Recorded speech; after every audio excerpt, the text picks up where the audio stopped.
बुद्ध की कहानियां भले ही आज के समय की न हो, लेकिन उनकी कहानियां मानवीय भावनाओं से जुड़ी हुई हैं। इसीलिए वे आज भी हमारा मार्गदर्शन करते हैं। यही कारण है कि बुद्ध की कहानियां अत्यंत लोकप्रिय हैं। इसीलिए आज हम आपके लिए बुद्ध की एक लोकप्रिय कहानी लेकर आए हैं, जिसका शीर्षक है जब कोई अपमान करता है। यह जीवन से जुड़ी कहानी है और इसलिए सभी को पसंद आती है। हमें उम्मीद है कि आपको गौतम बुद्ध की यह कहानी पसंद आएगी। एक बार बुद्ध किसी गांव से गुजर रहे थे। उस गांव के लोग उसे पसंद नहीं करते थे। उन्होंने बुद्ध को घेर लिया और गालियां देने लगे। सबसे ज्यादा गुस्सा गांव के नेता को हुआ। उसने उल्टे बुद्ध को गाली देना शुरू कर दिया, लेकिन बुद्ध इस सब से बेपरवाह होकर मंद मंद मुस्कुराते रहे। सरदार बहुत देर तक बुद्ध को गालियां देता रहा, लेकिन कुछ देर बाद उसका मुंह सूखने लगा, जिससे वह चुप हो गया। यह देखकर बुद्ध ने कहा, यदि तुम्हारी बात पूरी हो जाए तो मुझे आगे बढ़ना चाहिए। मुझे आगे गांव जाना है। वहां लोग मेरा इंतजार कर रहे होंगे। यह देखकर गांव का एक आदमी बोला, हम आपका अपमान कर रहे हैं, गाली दे रहे हैं, लेकिन आप जवाब देने की बजाय मुस्कुरा रहे हैं। आप इस पर प्रतिक्रिया क्यों नहीं देते?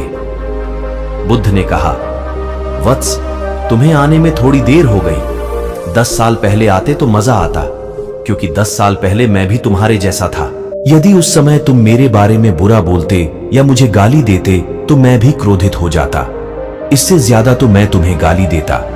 संभव है कि वह शारीरिक हिंसा का भी सहारा ले, लेकिन अब मैं आगे बढ़ चुका हूं। मैंने अपना सारा गुस्सा और नफरत पीछे छोड़ दी है।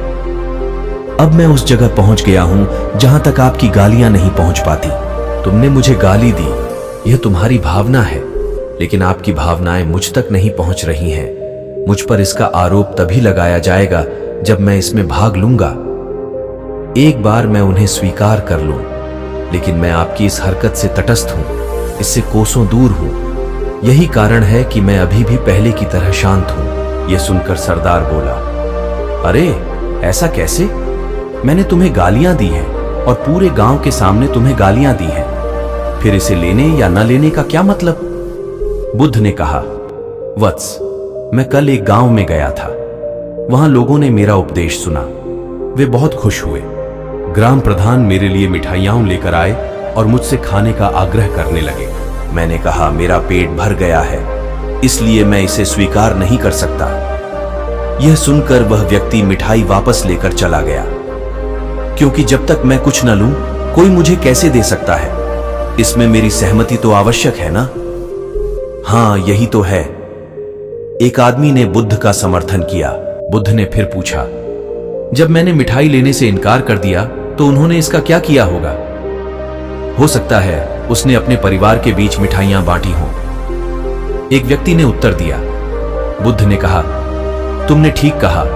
ठीक उसी मिठाई की तरह तुम मेरे लिए गालियां लेकर आए हो और चाहते हो कि मैं उन्हें स्वीकार कर लूं, लेकिन भाई, मैं उन्हें नहीं लेता।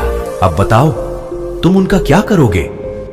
इसका उस शख्स के पास कोई जवाब नहीं था। बुद्ध ने फिर कहा, मुझे तुम पर दया आती है वत्स। अरे मुझे तो गुस्सा तभी आएगा जब मुझे ये गालियां मिलेंगी, और जब मैं गालियां नहीं खाता तो क्रोध का प्रश्न ही नहीं उठता। सरदार ने बुद्ध की बात पर कोई प्रतिक्रिया नहीं दी। शायद वह कुछ सोच रहा था। बुद्ध ने कहा, मैं अपनी आंखों से देखता हूं कि गाली एक कांटा है जो देने वाले और लेने वाले दोनों को क्रोध से पागल कर देती है। तो फिर तुम ही बताओ, मैं आंखों से भी कांटों पर कैसे चल सकता हूं? आंखें रहते हुए मैं गालियां कैसे खा सकता हूं? और होश में रहते हुए मैं क्रोध कैसे कर सकता हूं? अतः मुझे क्षमा कर दो वत्स, मैं तुम्हारा उपहार स्वीकार करने में असमर्थ हूं। इतना कहकर बुद्ध ने हाथ जोड़ दिए। बुद्ध की बात सुनकर सरदार लज्जित हो गया। उसकी आंखें भर आईं। वह कुछ कहना चाहता था, लेकिन उसके होठों ने जवाब दे दिया, और जब उससे और सहन न हुआ तो वह बुद्ध के चरणों में गिर पड़ा। दोस्तों, हम में से ज्यादातर लोग यही सोचते हैं कि हमारे दुखों का कारण कोई और है, और जब हम इस पर विश्वास करते हैं तो हम आत्मनियंत्रण की कमी और खुद को नियंत्रित करने में असमर्थता को नजरअंदाज कर रहे हैं। वास्तव में यह हम पर निर्भर करता है कि हम दूसरों द्वारा प्रदत्त नकारात्मकता को स्वीकार करते हैं या नहीं। यदि हम नकारात्मकता को स्वीकार करते हैं तो हम अपने पैरों पर कुल्हाड़ी मारते हैं, और जब हम उसे अस्वीकार कर देते हैं तो घृणा, क्रोध, हिंसा सभी से मुक्ति मिल जाती है।